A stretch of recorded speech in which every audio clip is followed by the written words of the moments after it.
Hello, everyone. Welcome to a new lecture of our course on heterogeneous systems. Today, we are going to talk about an exciting topic, collaborative computing or collaborative heterogeneous computing. We are going to learn and discuss how to implement optimized programs that take advantage of the best of different devices in the same system. We will mostly focus on systems with CPUs and GPUs, but we will also talk about systems with CPUs, FPGAs, and we will mention also other heterogeneous devices. But before we go into the details, let me very quickly remind you what we covered in our previous lecture. We talk about dynamic parallelism, that is interface that GPU programming frameworks like CUDA and OpenCL provide to express dynamic parallelism or dynamic refinement algorithms in a more natural way.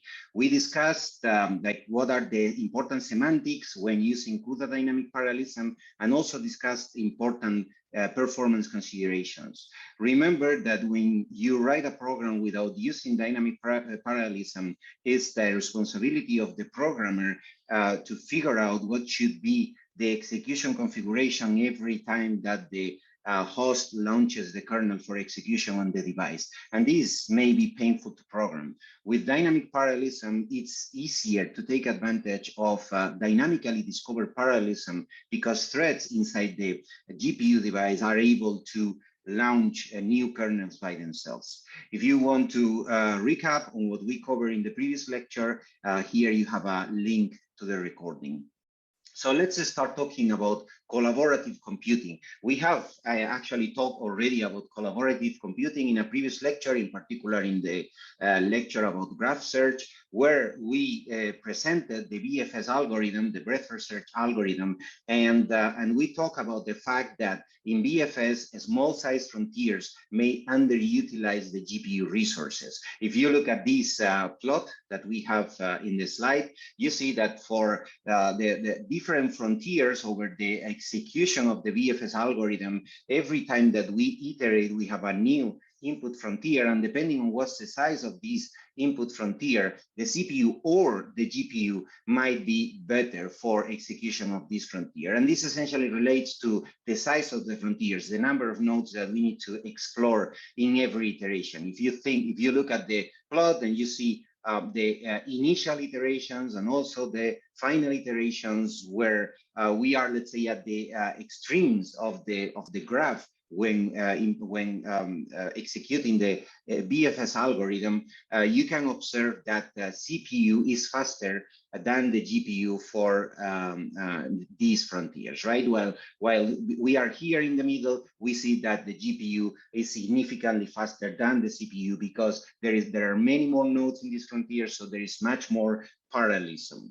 So we choose the CPU or the GPU depending on the frontier. In this sense, we are going to have a limit or a threshold to decide when to use one device or the other device.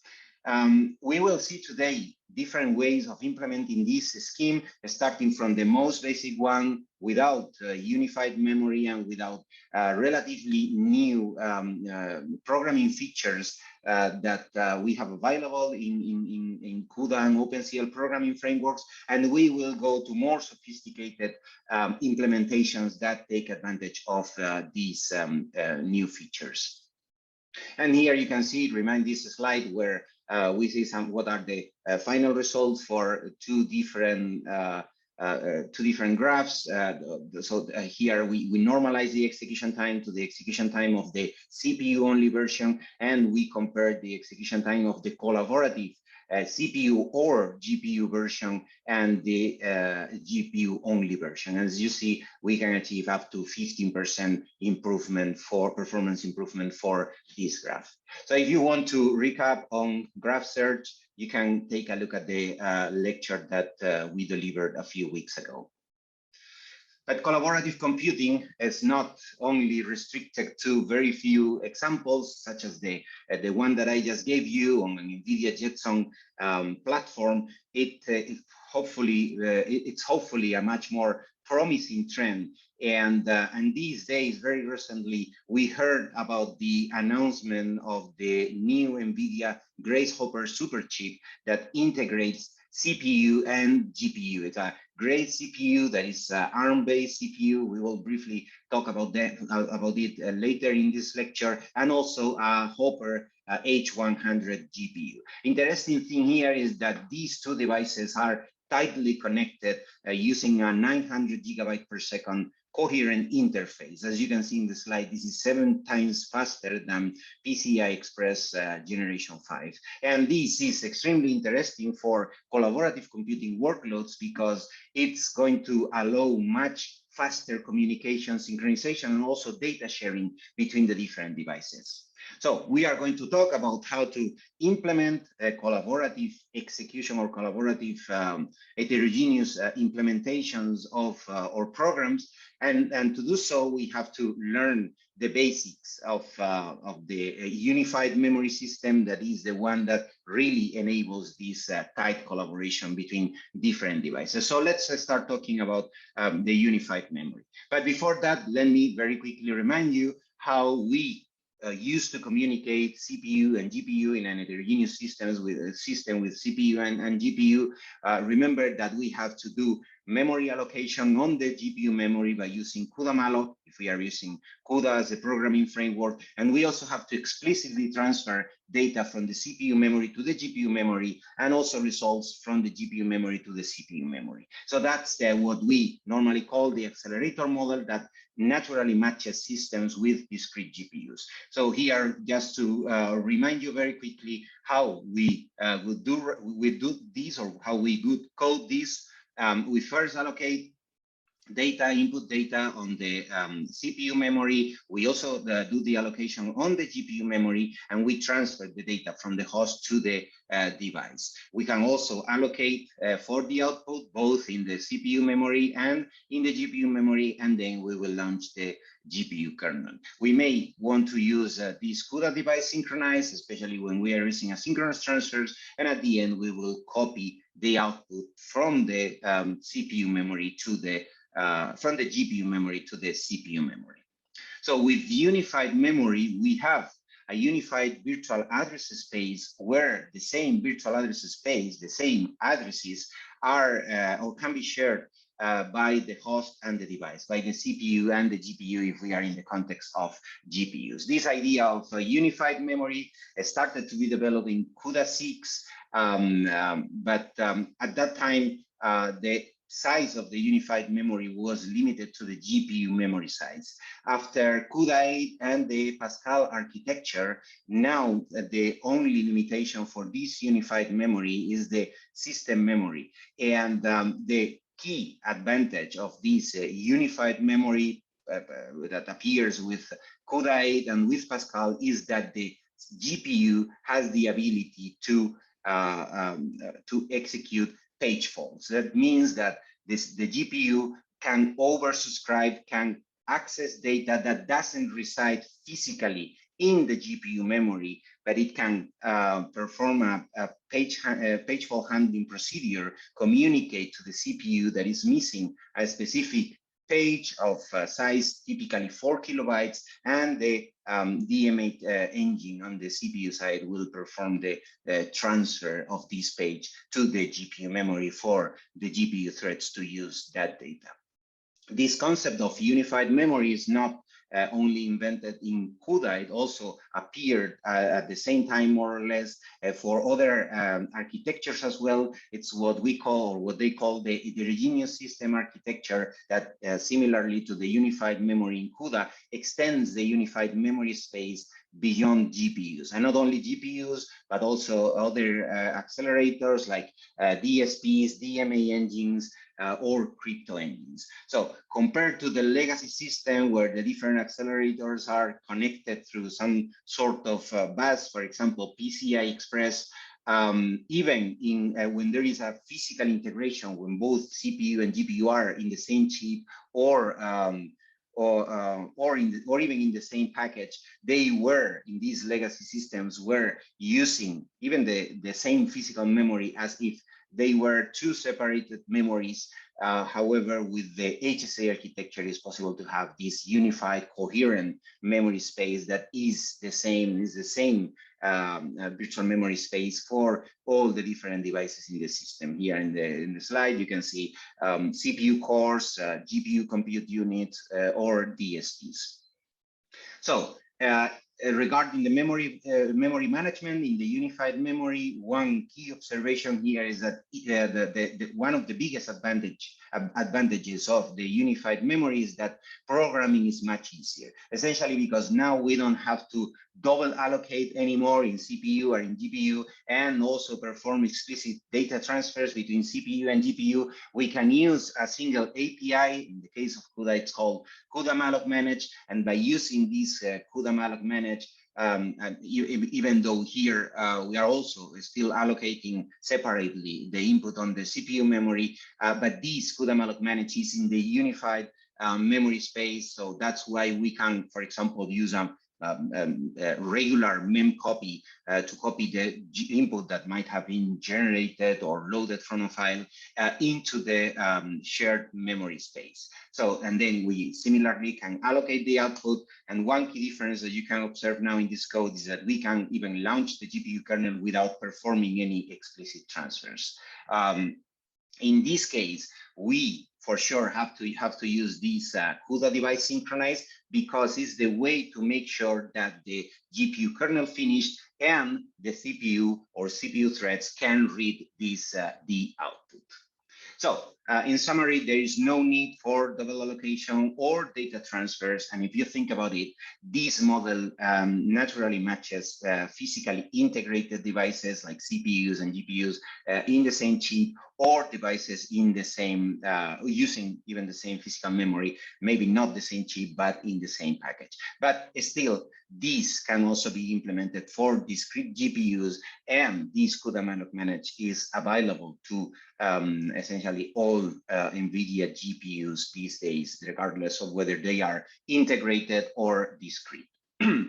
So if you want to see a little bit of the performance that the unified memory can provide, because that's also important, as you can imagine, handling all these memory allocations, data transfers, page faults, without any programming intervention might have a certain overhead. And actually, we did some interesting analysis comparing different benchmarks, and we will talk later about these different benchmarks because they belong to the Chai benchmark suites. And here you can see on an NVIDIA Pascal GPU a comparison of these different benchmarks for the discrete version, let's say using the traditional accelerator model, and this unified memory that take advantage of the unified and the virtual unified virtual memory space. So as you see, for some of these workloads, there is essentially no difference in execution time, in kernel execution time,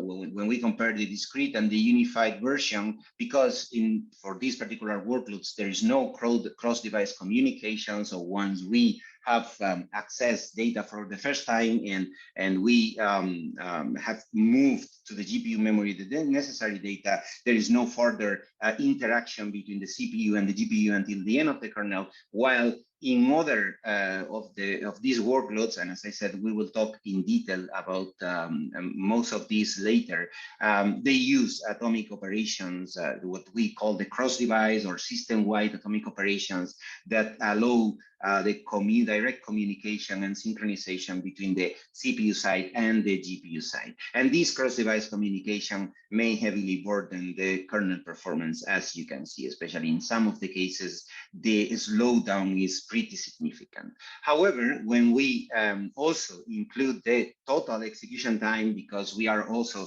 including the data transfers, we are copying from the CPU to the GPU, and then from the GPU to the CPU in the traditional accelerator model, you can see that the view of this plot changes a lot, even for those benchmarks or those workloads where there was a huge overhead from the cross-device communication. We see that when we incorporate the data transfers into the equation, the idea of using unified memory can be very beneficial because it can hide the data transfers with kernel execution. So now we know the basics about the unified memory. We are going to continue showing some APIs that are necessary to implement collaborative computing applications. And that's what we are going to continue talking with a little bit more detail. We will start simple. We will start with potential implementations or possible implementation, collaborative or heterogeneous implementations using the traditional model, and then we would move to more sophisticated implementations using unified memory and these system-wide atomics that I already mentioned. So in the traditional approach, one thing that we can take advantage of for the CPU and the GPU to collaborate on the same workload is the fact that kernel launches are asynchronous. So what that means is that after launching the GPU kernel, we have the CPU threads free to do something else. And so the CPU can do things after launching the GPU kernel. At some point, we can use this CUDA device synchronize to make sure that the GPU kernel finished, and then we can read the data, the output from the GPU memory to the CPU memory. But this is, let's say, the only possible way of doing fine-grained, let's say, collaboration between the CPU and the GPU in the traditional model without the unified memory. So with unified memory, it's possible to do even finer-grained collaboration, especially after the Kepler and the Maxwell architecture, since the Pascal architecture back in 2016, not only in NVIDIA GPUs, also with the HSA architecture, as I mentioned before.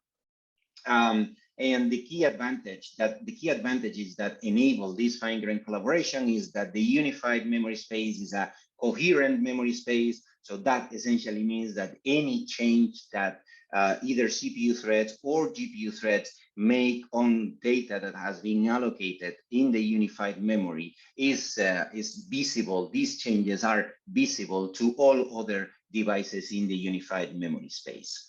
And also, and very important for communication, synchronization, and coordination of the execution across the different devices are the system-wide atomic operations.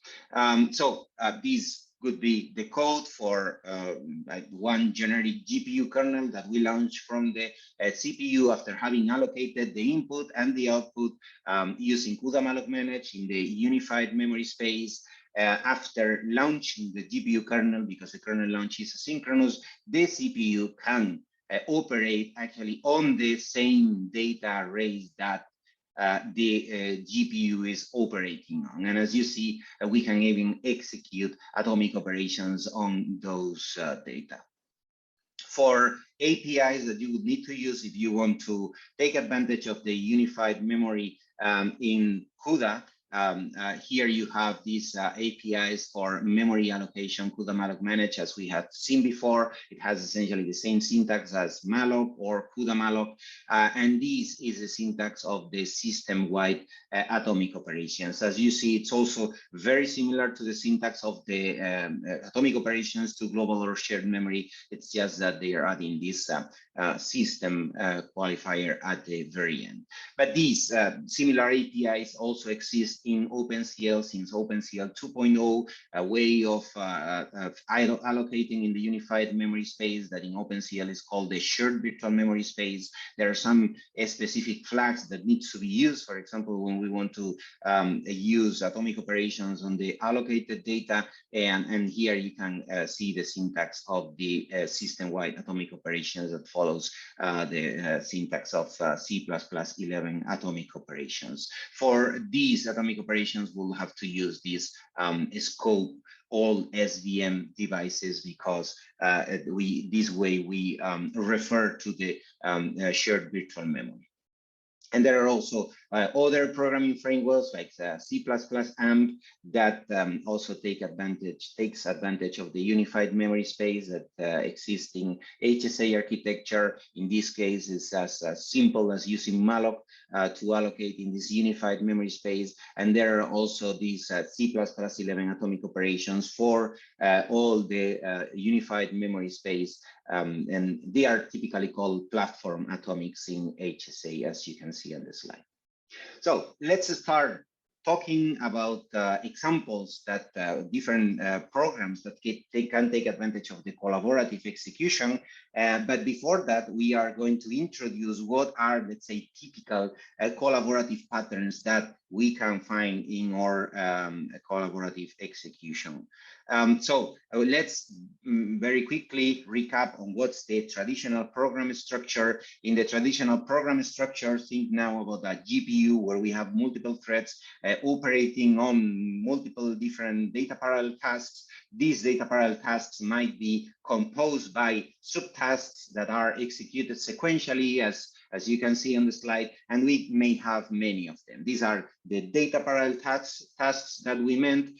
These all together with the threads, GPU threads that run them or execute them can be considered a GPU kernel. And at some point, this kernel terminates. As you know, kernel termination is essentially a coarse-grained synchronization across all the involved workers in the previous kernel. And after one kernel finishes, it's possible for the CPU to launch a new kernel with new data parallel tasks, including different sequential subtasks. So how can we partition these across two different devices, assuming that these devices have different characteristics? They are heterogeneous. So if they are heterogeneous, it's likely that they need different amount of time, different latency to execute the same sequential subtasks. As you can see, this yellow subtask is faster on device 1 than on device 2, but at the same time, you can also see that device 2 has more workers than device 1. And for example, for this green task, this one takes longer. It's just a toy representation of this program and this subtask. So as you see, these green subtasks take longer on the device 1 than on device 2. At some point, when device 1 and device 2 finish with these data parallel tasks that have been partitioned across both devices based on what are their features and their characteristics. And obviously, we would try to do this data partitioning in a load balanced way so that both devices have more or less the same amount of work and they finish more or less at the same time. After the first kernel terminates, we have a coarse-grained synchronization. We start the next set of data parallel tasks, and they are again distributed over the two devices. So this is the data partitioning pattern. We now can think also, if we can partition data, we can also partition tasks, right? And we already know that some of the tasks are faster on one device, other tasks are faster on the other device. So one possibility is to apply a coarse-grained tasks partitioning, where we partition the tasks completely. Entire tasks are either executed on the device 1 or on device 2. So in this case, for example, the entire first kernel runs on device 2 because those data parallel tasks are faster on device 2. After the kernel, the kernel termination and the coarse-grained synchronization, device 1 executes the data parallel task in the second kernel. So this is what we call coarse-grained task partitioning. One thing to keep in mind here is that it might be possible for both devices to work concurrently as well. Well, because this device 1 could be computing here the data produced by the other kernel in device 2 in an earlier step, in an earlier stage or iteration. And another way of doing this task partitioning is what we call the fine-grained task partitioning. In fine-grained task partitioning, we have we are going to choose the best device for each specific subtask. For example, these yellow tasks are faster on device 1, and green tasks are faster on device 2. So what we do is executing each subtask in the best possible device. The good thing is that it should be possible with unified memory. It will be possible to have like fine-grained synchronization across the devices. This is something that we are going to implement using system-wide atomic operations, as we will show later. And here you can see, well, this the next set of subtasks. the next set of subtasks in device 2. At some point, the kernel terminates, and then we go to the next kernel, and also with this fine-grained task partitioning inside the, in the next kernel. Not to mention, there's no need to mention that these different collaborative patterns can coexist in the same program. We may have kernels where we prefer to do data partitioning because that's more appropriate for that specific phase of the computation of the program execution, while we may go for fine-grained or coarse-grained task partitioning in later or different stages of the program. We can do very quickly some analytical modeling of these collaborative execution patterns. Let's consider N, the number of data parallel tasks in the application. This TID1 is the execution time of subtask I by device one, by a worker in device one, for example, a CPU thread or a GPU thread. We have this TID2, that is the execution time of the subtask I by device 2 worker, the number of available workers in device 1, in device 2. We should also take into account that there exists some overhead due to the distribution and aggregation, and also for the data partitioning, we are going to consider this alpha, that is the fraction of parallel tasks assigned to device 1. As you can imagine, to device 2, we will assign 1 minus alpha. And also these SD1 and SD2 are the set of tasks or subtasks, depending on what's the task partitioning model that we are focusing on, that are executed in device 1 and device 2. So let's start with data partitioning. Remember that in data partitioning, we have to use this alpha, that is the fraction of data parallel tasks assigned to device 1. And as you can see here, the total, the total execution time, the way that we can estimate the total execution time for data partitioning, of course, considering this distribution and aggregation overhead factor. But as you see, the total execution time is proportional to the maximum of either the work performed by the device 1 or performed by device 2. So here in the numerator, you see alpha times n, that is the amount of work that is executed in device 1. This 1 minus alpha times n is the amount of work for device 2. We have here the sum of all the latency of all the tasks executed by the workers in device 1, same thing for the workers in device 2, and we divide both terms by the number of workers that we have in both devices. So here is the total execution time for the sequential execution. If we have multiple workers, we can parallelize the execution. And if we want to find what's the best, the optimal alpha, we have to consider that the amount of work for both devices is exactly the same. And in that case, we can obtain this alpha optimal for which the workloads of device 1 and device 2 are balanced.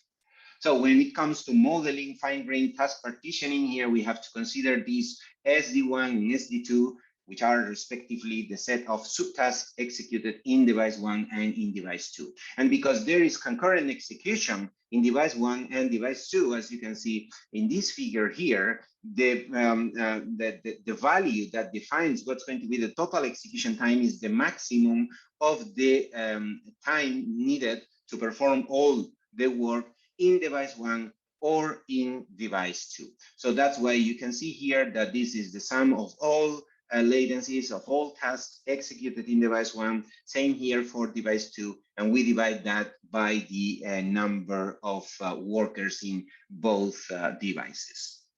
And in the case of coarse-grained task partitioning, remember that here we don't distribute subtasks, but entire tasks. So in this case, the total execution time relates to the sum of the total work performed by device 1 or device 2. So that's why we have here the total latency of the tasks executed in device 1, device 2, and both are divided by the number of workers in device 1 and device 2. Then we add them, and we can obtain a reference or at least an estimate of the total execution time.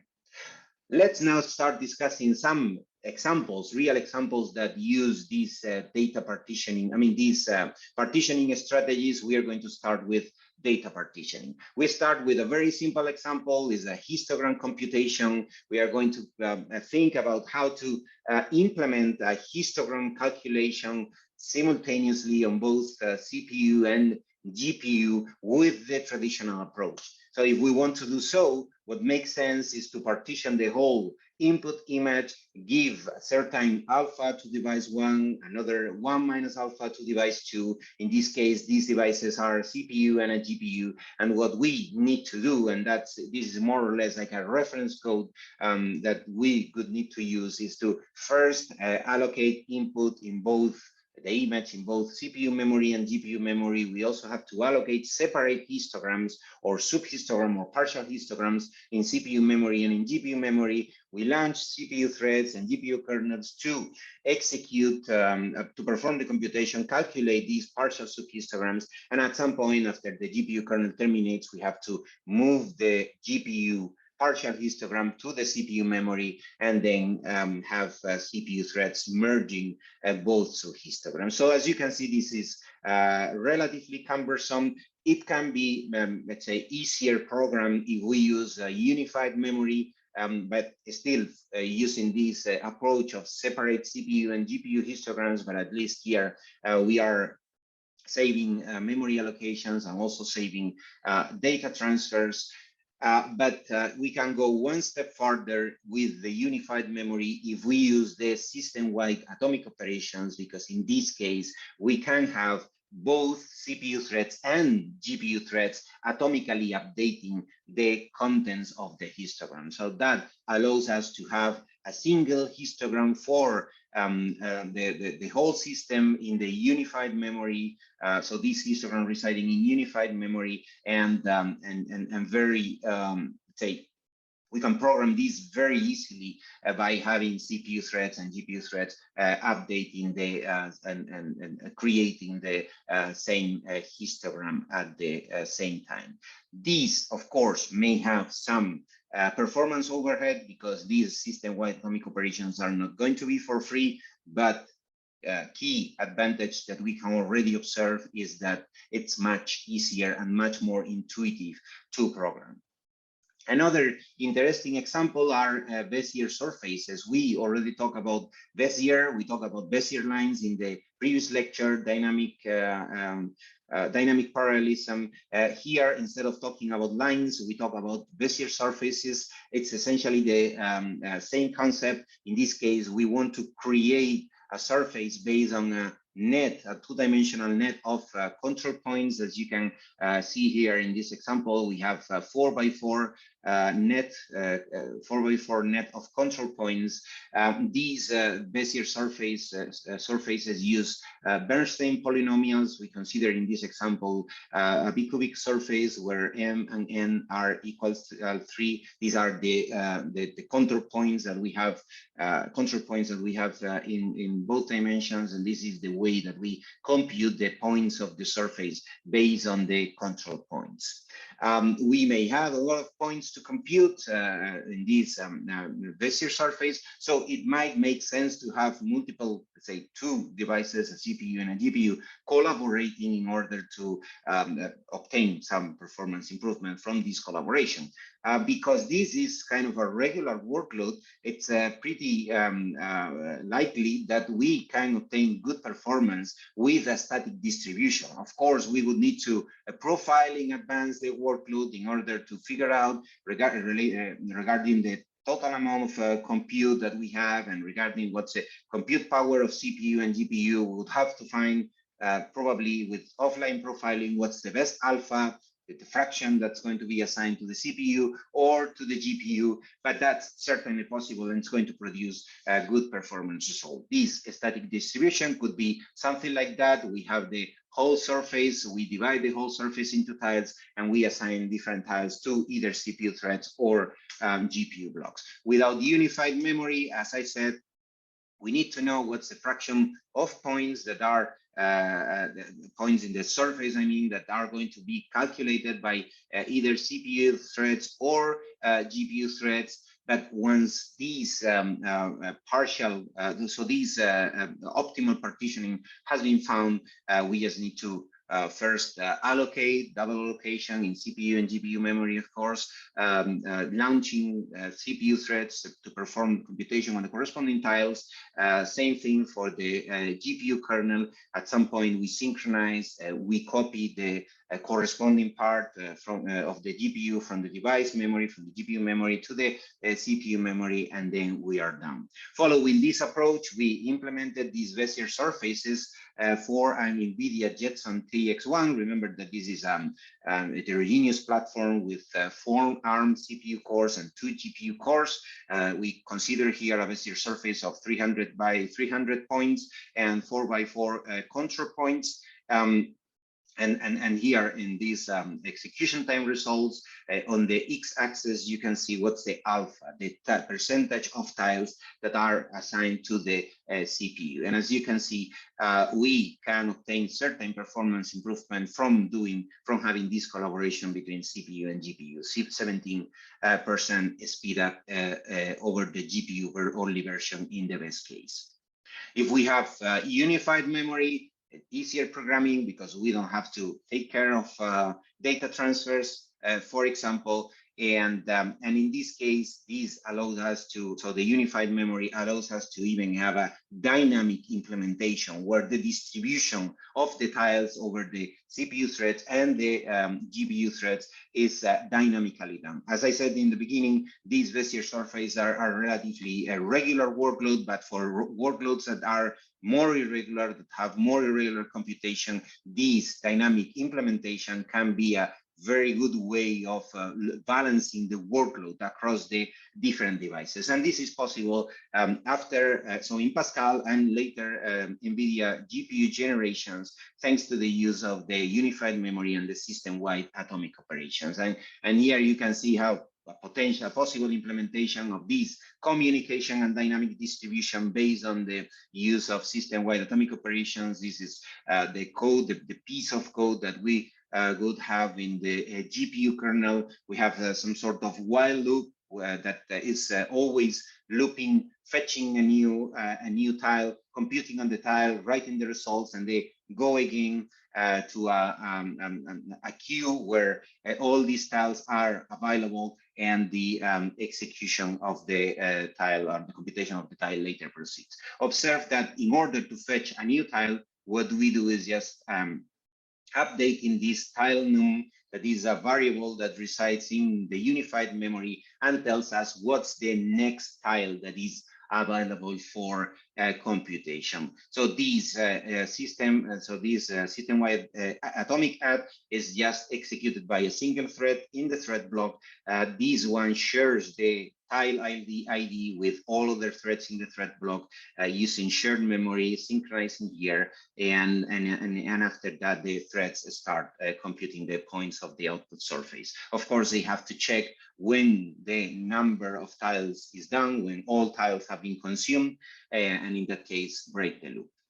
And by doing this, so implementing Bezier surfaces in this way, we run experiments on an AMD Kaveri, that is a CPU, GPU integrated chip that contains 4 CPU cores and 8 GPU cores. And as you can see, data partitioning improves performance significantly, up to 47% improvement over the GPU-only version. Here on the slide, you can see execution time, how it changes when using 1 CPU, 2 CPU threads, 4 CPU threads, or the GPU plus the number of CPU threads. And in this particular case, because this Bezier surface is relatively compute-bound operation, it really benefits from having more workers operating and computing the output surface. Another interesting example is matrix padding. Matrix padding is an extremely useful, primitive, very simple one but extremely useful primitive for different use cases, for example, memory alignment or transposition of square matrices, near square matrices. So if, as you can see here, it's essentially consists of adding extra columns to the to an existing matrix, right? So in total, so we would, in order to perform this padding, we will need to allocate a little bit more memory than the memory that is actually necessary. But then after the padding operation, as you see, the extra column appears in the right place. So traditionally, this can only be performed out of place because as we start shifting some of these rows in order to keep this extra column empty, we have to overwrite positions in memory that are highly highly addressed, right? So for example, these 5, 6, 7, 8, 9 has to be shifted one position to the right, to, let's say, higher addressed memory locations. So it's usually so we have to be usually very careful when performing this operation because we can overwrite data. So that's why it was typically performed out of place. And that's actually our first implementation on the NVIDIA Jetson TX1. What we do is partitioning the matrix statically across both devices. We give one part of the matrix to the CPU, another part of the matrix of the GPU. We perform the padding operation, shifting rows, and so on, and then we merge both parts. And here you can see, well, for a matrix of 4,000 by 4,000 and padding of one extra column, we obtain up to 29% speed up when finding the optimal distribution of workload between CPU and GPU.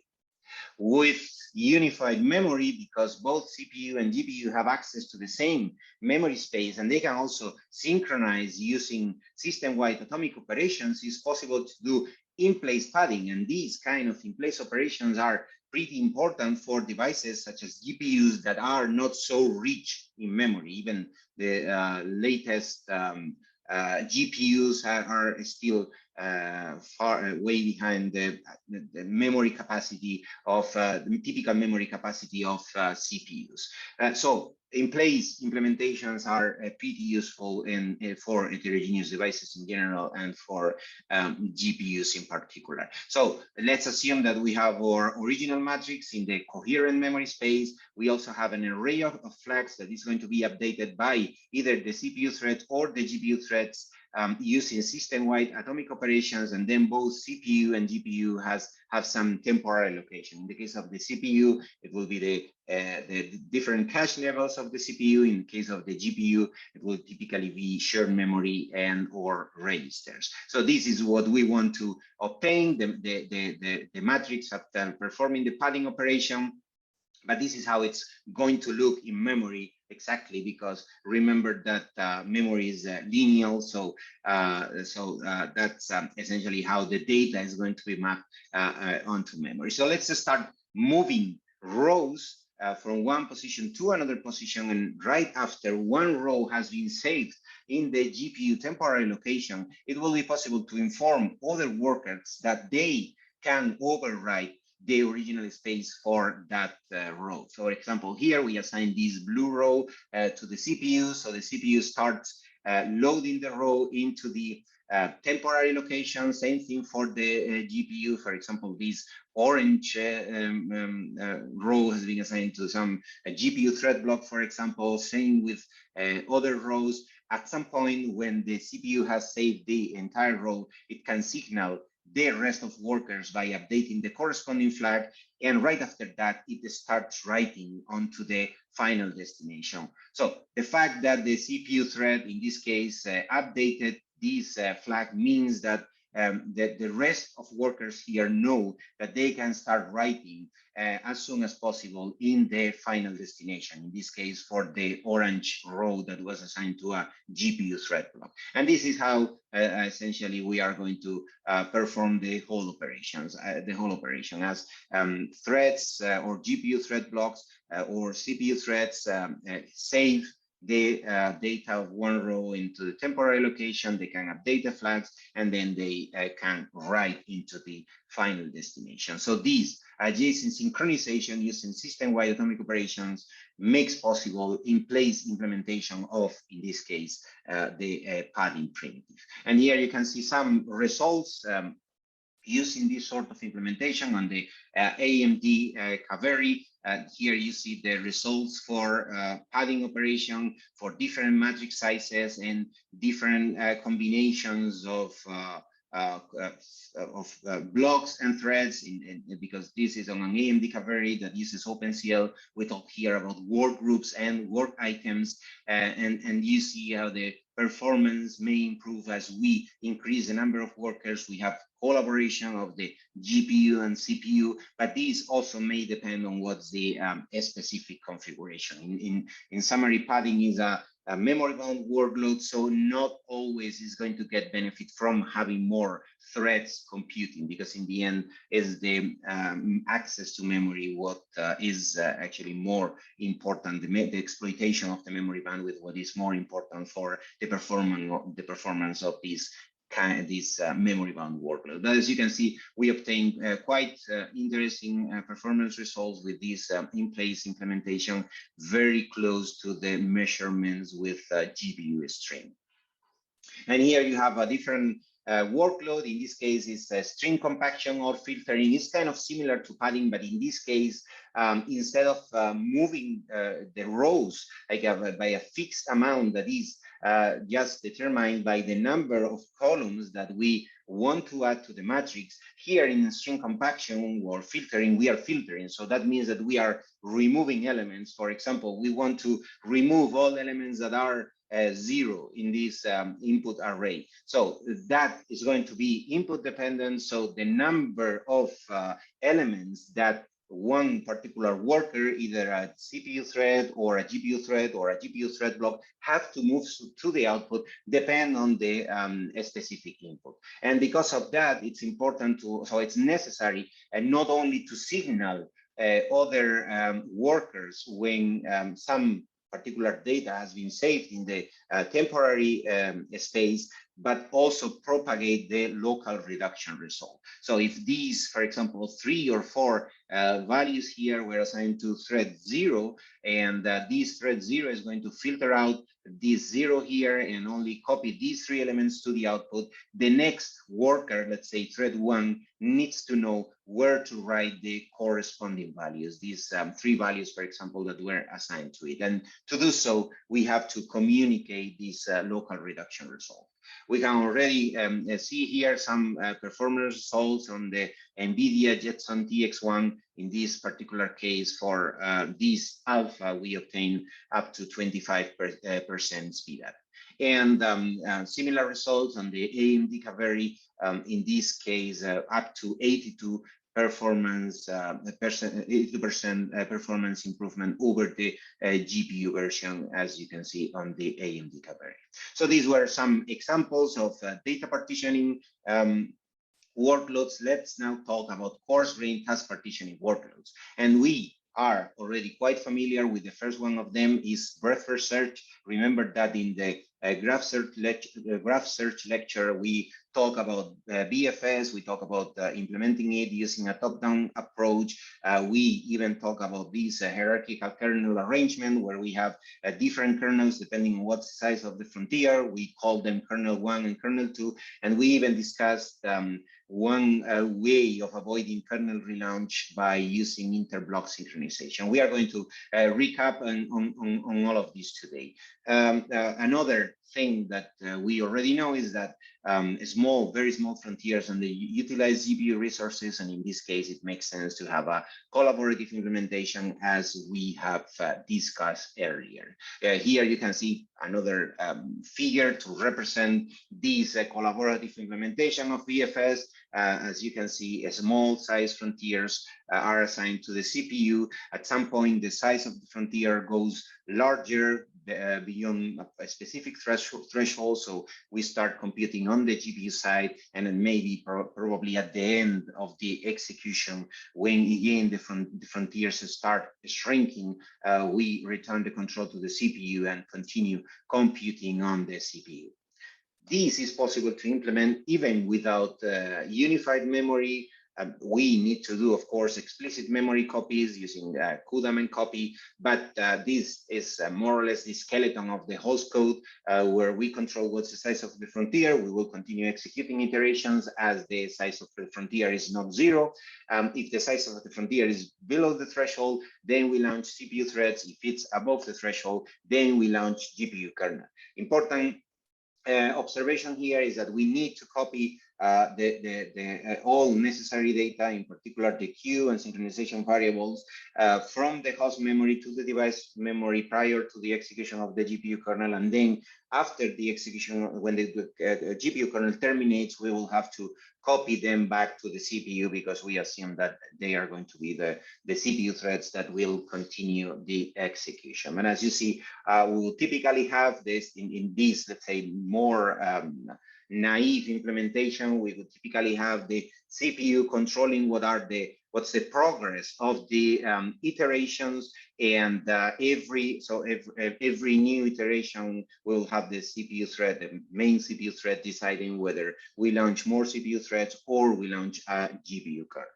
With the unified memory, it might be easier to program because there are no explicit memory copies, but we would proceed in a similar way. So in this case, what we are going to do is launching the kernel for every new frontier if the size of the frontier is above the threshold.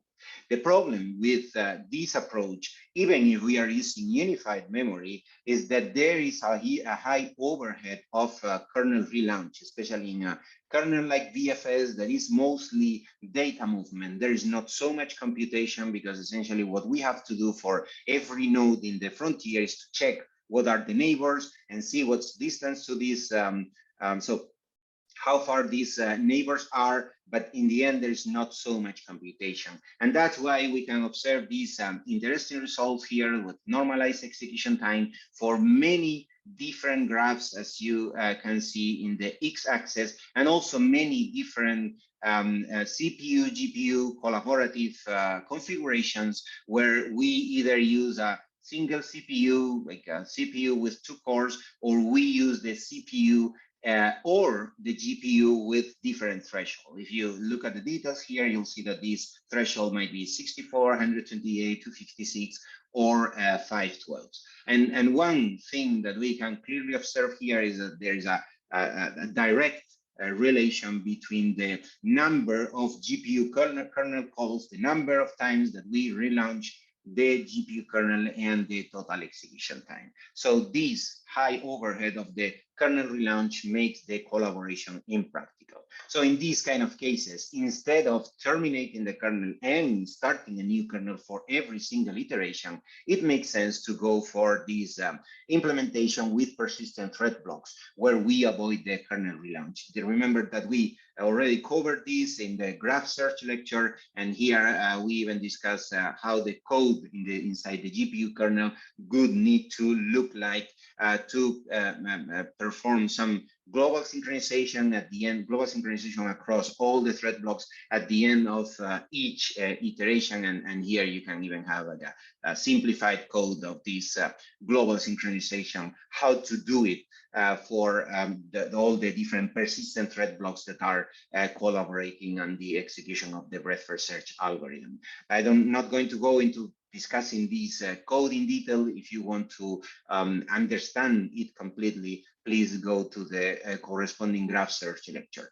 One interesting observation here as well is that this code was originally created for only, say, the GPU side, for synchronization of the thread blocks running on the GPU, but with by using system-wide atomic operations, it's also possible to have the CPU threads synchronizing with the GPU thread blocks. Just simply need to use system-wide atomic operations here instead of regular atomic operations to global memory. So in this collaborative implementation, we are going to use CPU or GPU depending on the size of the frontier, and we can launch either CPU threads or GPU kernel. And when we launch the GPU kernel, it's possible for us to keep the GPU threads, the GPU thread blocks running while the frontier size is over the threshold. And we can clearly get some benefit from that, because we are avoiding the problem of relaunching, the overhead of relaunching kernels. And that's essentially the implementation that we use for these results that you have already seen earlier.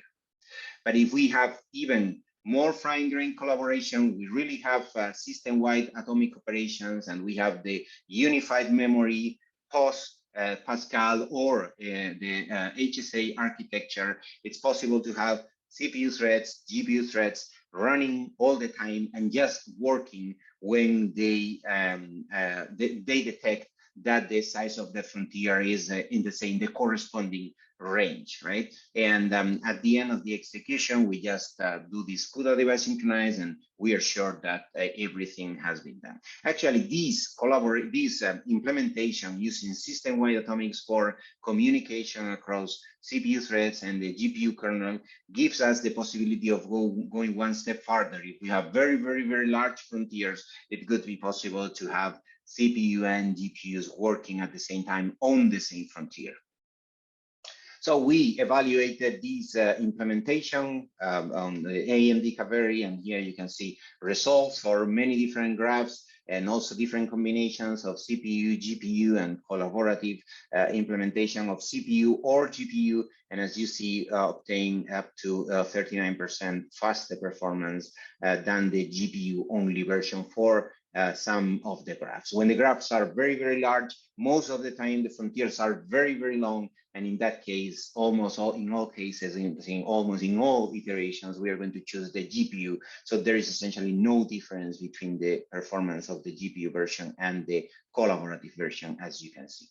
And here you can see some more results on the AMD Kaveri. In this case, it's not VFS, it's SSSP. It's a single source shortest path. It's a very similar algorithm, just with a little bit more of computation. And here for 3 different graphs, we can see that there is up to 22% performance improvement over the GPU only version. So these are our examples for coarse-grained task partitioning. Now let's talk about some examples for fine-grained task partitioning. The first one that we are going to discuss today is the random sample consensus algorithm, or RANSAC. That is a popular algorithm to generate models of something happening in our input data. In particular, we use it for ego motion compensation and moving objects detection algorithm that was used by an hexapod robot.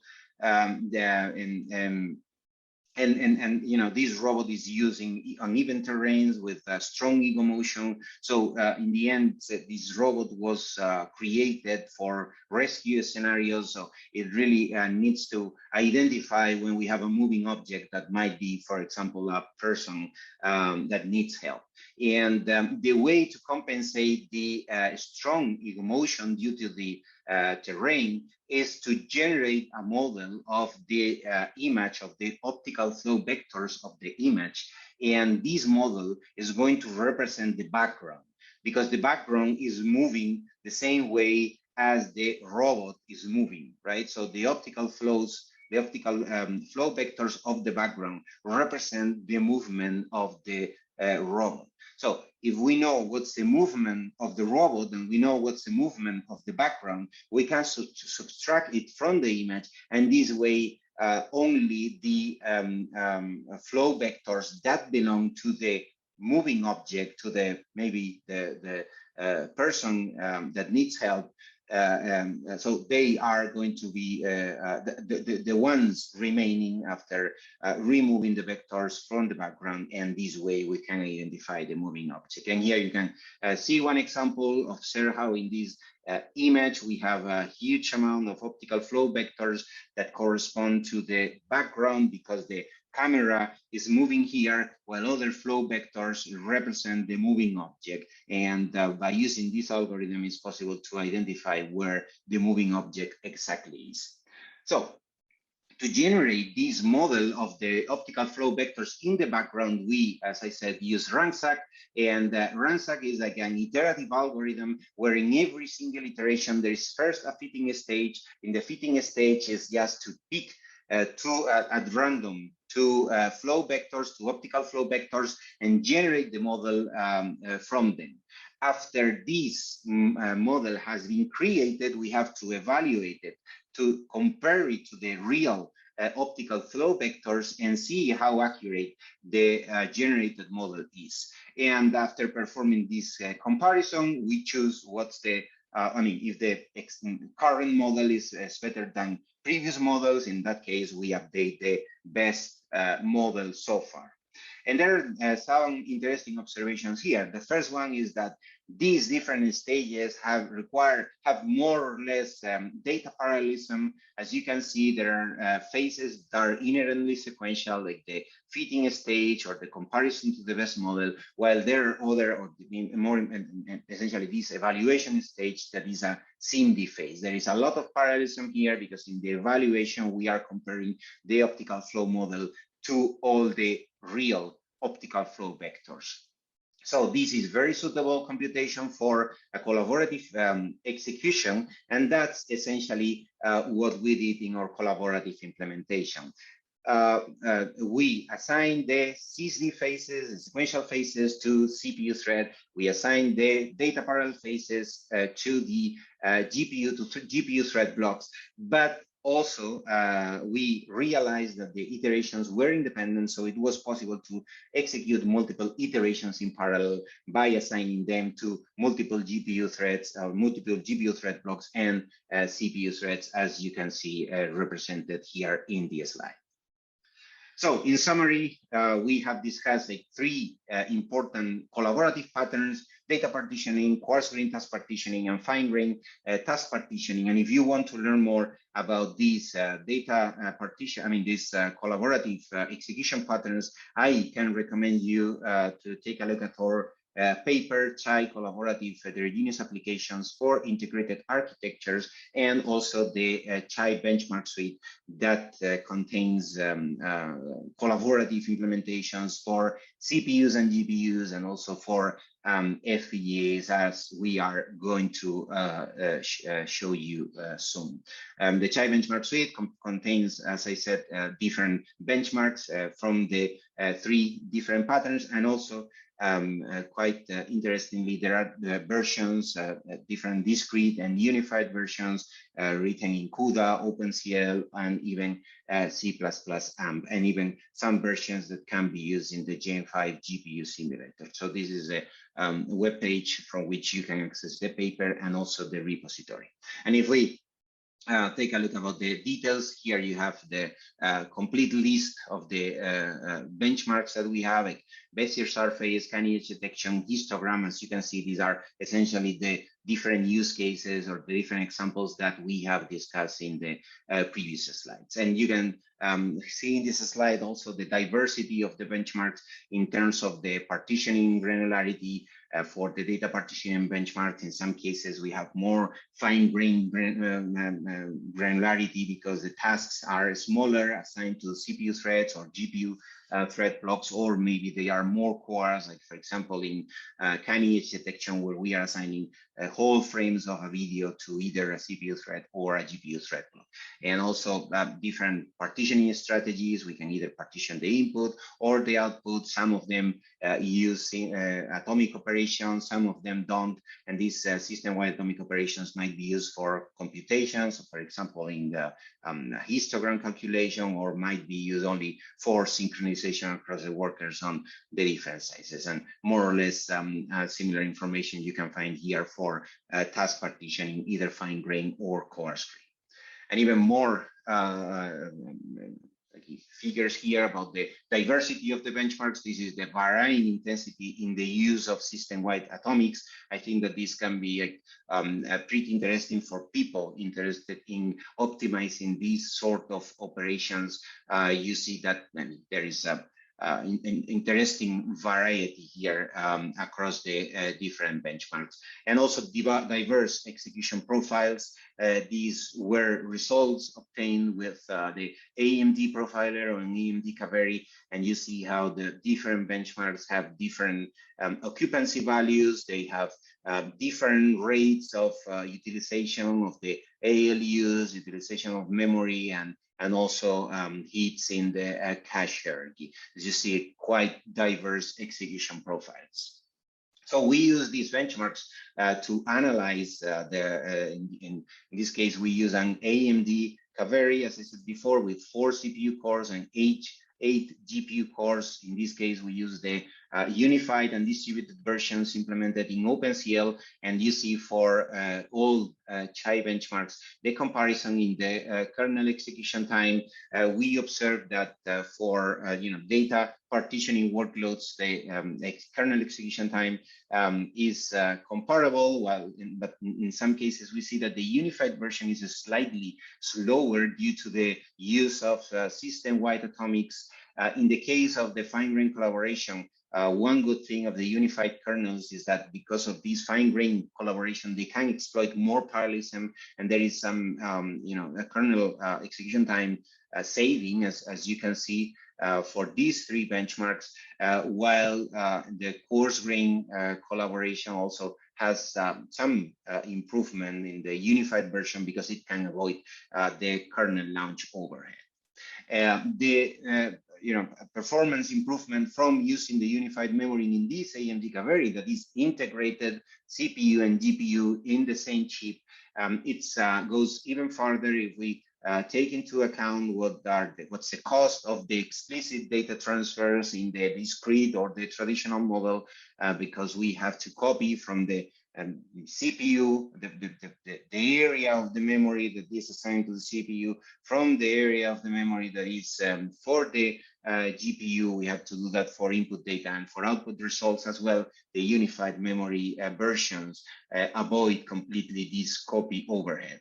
Only one thing that we observe is that the SVM allocation, the allocation of the unified memory space, takes longer, and these AMD Kaveri, these were results already generated like 5 years ago. So this SVM allocation might have improved and now might be more optimizing in newer architectures.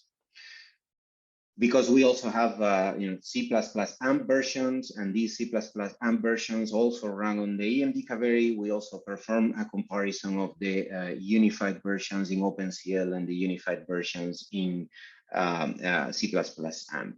As you want to learn more about all these benchmarks and all these experiments that we run back then, I can recommend you to take a look at that paper. And if you want to keep learning about these sort of workloads on heterogeneous systems with CPUs and GPUs, I would definitely recommend you this book, and in particular chapter 8, application use cases with platform atomics, that are how the system-wide atomic operations are called in the HSA architecture.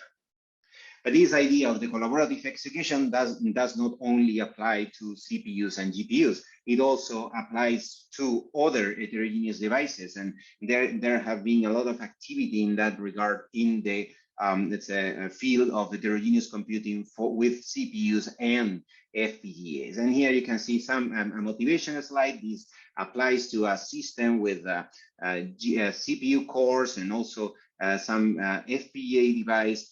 Traditionally, you have to have, same as in an heterogeneous system with CPU and GPU, in a heterogeneous system with CPU and FPGA, you have to perform allocations, you have to perform explicit data copies, and this was pretty cumbersome for programmers. So that's why different vendors started to create, to design coherent interfaces. Good examples are these CAPI, CAPI2, and OpenCAPI, the coherent accelerator processor interface for CPUs and GPUs developed by IEDM and other vendors.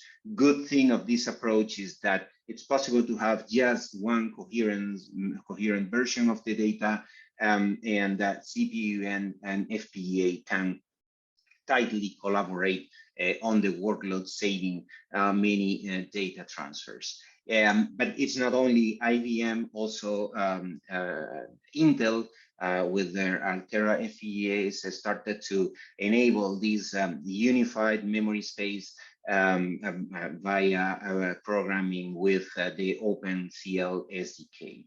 And actually for this sort of platform with a CPU, typically a Xeon CPU, as you can see in the table, and FPGA, we actually tried two different platforms with two different FPGA chips. We implemented the chai benchmarks on these platforms and also analyzed what were the benefits of collaboration in this kind of CPU plus FPGA heterogeneous system. In this particular slide, you can see the case study for cutting edge detection. As you may see in previous slides, we have two different versions of cutting edge detection in chai benchmark suite. We have one that is data partitioning, and the other one is coarse grain task partitioning. So that's why for the two FPGA-based systems, we have here a comparison of the execution time of single device execution, either on CPU or on FPGA, and the collaborative execution, either using data partitioning or using task partitioning. As we can see, there is a clear performance improvement from the collaborative execution, and in this particular workload, we see that the total execution time is kind of similar for both the data partitioning and the task partitioning strategies. We also did similar analysis for random sample consensus for RANSAC. We also have two different versions of RANSAC. RANSAC, one is data partitioning, the other one is fine-grained task partitioning. In this case, we observed that the task partitioning exploits the disparity in nature of the tasks, so it adapts better to this specific workload. Remember that here we have a clearly SysD phases, completely sequential, while at the same time clearly massively parallel or SIMD phases. So by specializing the devices for computation, CPU side running the sequential part, while the FPGA running the data parallel part, we can here observe some interesting performance improvement, even if we explore like all different possibilities, all different alphas for the data partitioning. And here you can see, this is the paper, link to the paper, and also link to the chai CPU FPGA benchmark suite. And this is another interesting work that also uses the chai benchmarks, but in this case, it's like a framework for automatically deciding optimizations for OpenCL on FPGAs. I mentioned earlier CAPI, OpenCAPI.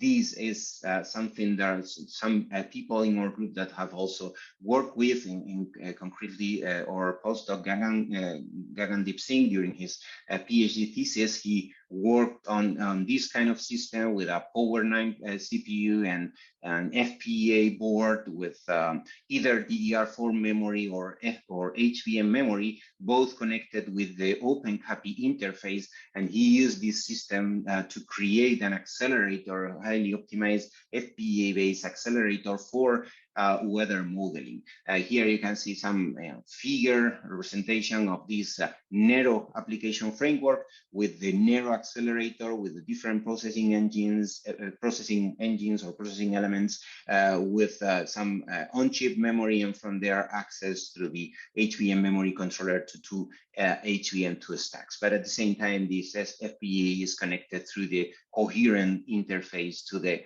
host power system. And here you can see, one version of the paper that was, or this work that was presented at FPL 2020. This is another shorter version of the paper that also includes some new applications such as pre-alignment filtering in bioinformatics. but neither this OpenCL in Intel nor OpenCAPI are the only frameworks that provide say coherent interfaces across different devices. More recently, we have learned about the Compute Express Link that is also an open industry standard, same as OpenCAPI, an open industry standard interconnect that offers high bandwidth, low latency connectivity between the host processor and devices such as accelerators, for example, GPUs or FPGAs, but also other devices and even memory buffers. This is currently under development as far as we know, and hopefully in the near future, we'll have access to these kind of systems, and we can evaluate what are the potentials of this new coherent interface. And hopefully soon we will have access as well to NVIDIA Grace CPU and the Grace Hopper super chip. Here you can find the links to a couple of announcements. Apparently, these NVIDIA Grace CPU and Grace Hopper super chip are going to be soon used also in supercomputing centers, and they are, as I said in the beginning, very interesting devices for collaborative execution due to their high compute capabilities, but also the fact that the ability to communicate quickly through a coherent interface. And I mentioned earlier that this Grace CPU superchip contains this 900 coherent interface.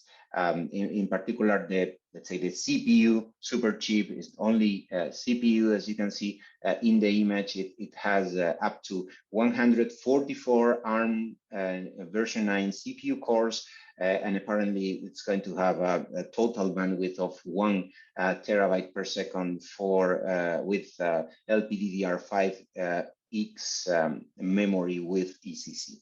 And this is a picture of the Grace Hopper superchip with the Hopper CPU, with the Grace CPU and the Hopper GPU, and in between we have this 900 gigabyte per second coherent interface. For sure, it will be pretty interesting to evaluate collaborative execution patterns on this architecture. So, key takeaways of this lecture: collaborative computing. We have the possibility of having several devices collaborating on the same workload and having the most appropriate cores for each workload, exploiting heterogeneity. We have seen that it's easier to program these heterogeneous systems with unified memory or shared vector memory, as is called in the HSA architecture, because they provide GPU, CPU, or GPU, FPGA, or maybe other devices, memory coherence, and system-wide atomic operations. In the case of GPUs, this happened since the NVIDIA Pascal architecture and also since the HSA architecture, enabling this fine-grained collaboration that is especially promising for devices that are tightly integrated, heterogeneous devices that are tightly integrated, either in the same chip or in the same package, sharing the same off-chip memory, or potentially as well for these devices with high bandwidth coherent interfaces. We have talked today about CPUs, GPUs, FPGAs as example of heterogeneous devices and examples of heterogeneous devices that can benefit from collaborative execution, or the workloads running on them can benefit from collaborative execution, but they are not the only heterogeneous device that we can find in a system nowadays. We see in the last few years the rise of new trends such as processing in memory. We are delivering another course on processing in memory systems, where we discuss, and investigate about different processing in memory architectures. Some of them are already in the market, others have been prototyped, and others are, let's say, research proposals, but pretty promising research proposals. So if you want to learn more about collaborative execution and also about processing in memory, this course can be a good recommendation to you. Here you have same links for the current course or current heterogeneous systems course, but these are not the only courses that we are delivering, very specialized courses that you can find in our websites and in our YouTube channel. Different courses about SSDs, memory systems, bioinformatics, hardware, software co-design, etc. And you can find all these resources and even more from the bachelor's and advanced computer architecture courses in Honor Moodle lectures in YouTube. So this is all for today. Thank you very much for your attention. I hope to see you all in the next lecture of this course.